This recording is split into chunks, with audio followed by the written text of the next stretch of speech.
भारत में किसी किसी को इतना बारीकी से छुपाया गया है कि आपको पता ही नहीं चला। पाकिस्तान अपना परमाणु बम नहीं बना पाता, मना कर दिए। राष्ट्रपति हैं तो हम लोग उनके बारे में कुछ कह नहीं सकते हैं, लेकिन उनका किया गया काम सबसे उटपटांग था। प्रधानमंत्री के तौर पे भारत के सबसे असफल प्रधानमंत्री। अब ये क्या होगा कि आपको पोजीशन चाहिए, आपको एलीट क्लास और डिजाइस रहेगी कॉमन मैन की तरह। देखना खेल कैसे होता है संविधान। हम जो तिरंगा झंडा यूज करते हैं वो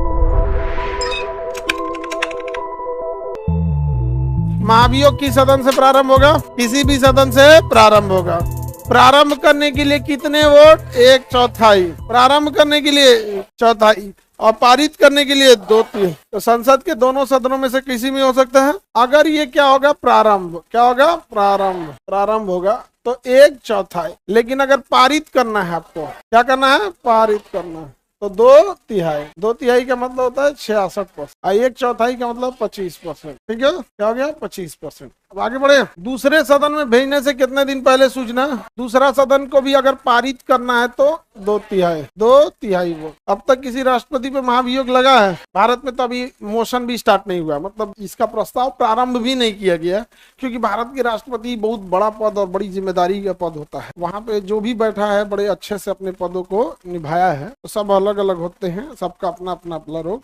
लेकिन भारत के जितने राष्ट्रपति हुए हैं उसमें सबसे उटपटांग प्रतिभा पाटिल थी, क्योंकि वो भूतपूर्व राष्ट्रपति हैं तो हम लोग उनके बारे में कुछ कह नहीं सकते हैं, लेकिन उनका किया गया काम सबसे उटपटांग था। समझ में आ गया कि नहीं आ गया? और जब विदेश दौरा पे जाती थी ना, तो एक दिन एक्स्ट्रा टाइम कभी कभी ले लेती थी कि हमको घूमना भी तो है। यार आप वहां पे जाओ, एयरपोर्ट पे उतरो, काम करो, वापस आओ, चल जाओ। अभी कौन ची है कि समुद्र के किनारे घूमेंगे, पहाड़ कैसा, ही सब खत्म। समझ में गया? ज्यादा ही सब घूमना नहीं है।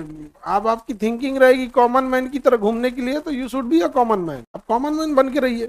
अब ये क्या होगा कि आपको पोजीशन चाहिए, आपको एलीट क्लास और डिजाइस रहेगी कॉमन मैन की तरह, तब तो ऐसा नहीं ना होगा। तो ये थोड़ा गड़बड़ी था। और प्रधानमंत्री के तौर पे भारत के सबसे असफल प्रधानमंत्री मोरारजी देसाई। पाकिस्तान में जितने जासूस मारे गए वो मोरारजी देसाई की वजह से मारे गए। समझ आ गया कि नहीं गया? पाकिस्तान अपना परमाणु बम नहीं बना पाता।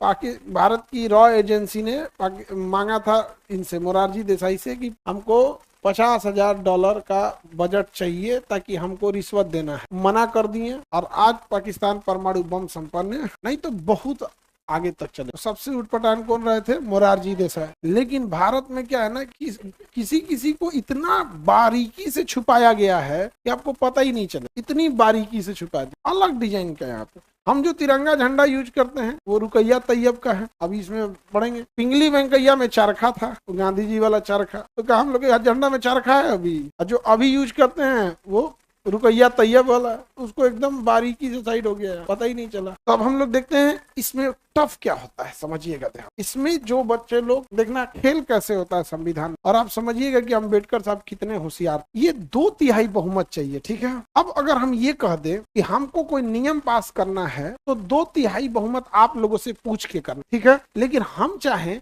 कि कोई ऐसा नियम लाएं जो गलत है लेकिन पास भी करा ले, तो उसका एक तरीका है, पता है क्या? हम देखेंगे कब क्लास कंटिन्यू रख, होली के एक दिन पहले तक क्लास रख। आधा विद्यार्थी निकल चुका रहे, क्लास की क्षमता हो जाएगी कम, 100-200 लड़के बचे, तब हम पास करा देंगे 2/3। समझ रहे हैं कितना खतरनाक चाल है? अगर किसी राष्ट्रपति पे महाभियोग लगाना है, बस काम करना है, आधा को छुट्टी दे देना, 545 में से 200 को भेज देना है विदेश भ्रमण पे, जाओ। नहीं समझ आ गया? जैसे मान के चलिए ऑपरेशन सिंदूर टाइप का था, या अमेरिका ने टेरिफ लगाया, तो सरकार को अगर महाभियोग पास करना ना, तो विपक्ष के 200 सांसदों को कह देगा कि आप अलग अलग देश में जाके भारत का प्रतिनिधित्व कीजिए। तो भाई अलग जगह, 2 को ऑस्ट्रेलिया, 2 को न्यूजीलैंड, अमेरिका, जापान, फिनलैंड, दुनिया भर के अन्य भेज दे। 200 सांसदों को हिला दिया। अब बचे हुए सांसदों तो 2/3 से पास करा दी, 2/3 से पास करा दी। अब बताओ खतरनाक है कि नहीं? ये होता है माइंड गेम। समझा गया? अम्बेडकर साहब के सामने माइंड गेम चलेगा। अम्बेडकर साहब ने कहा कि ये 2/3 जो बहुमत है ना, ये कुल सदस्यों का 2/3 होना चाहिए। उपस्थित का 2/3 से हमको मतलब नहीं है। कोनो मर गया, छुट्टी पे गया, विदेश में गया, उससे मतलब नहीं। हम 2/3 जब निकालेंगे, 66% निकालेंगे, तो उपस्थित 66% का हमसे मतलब नहीं है।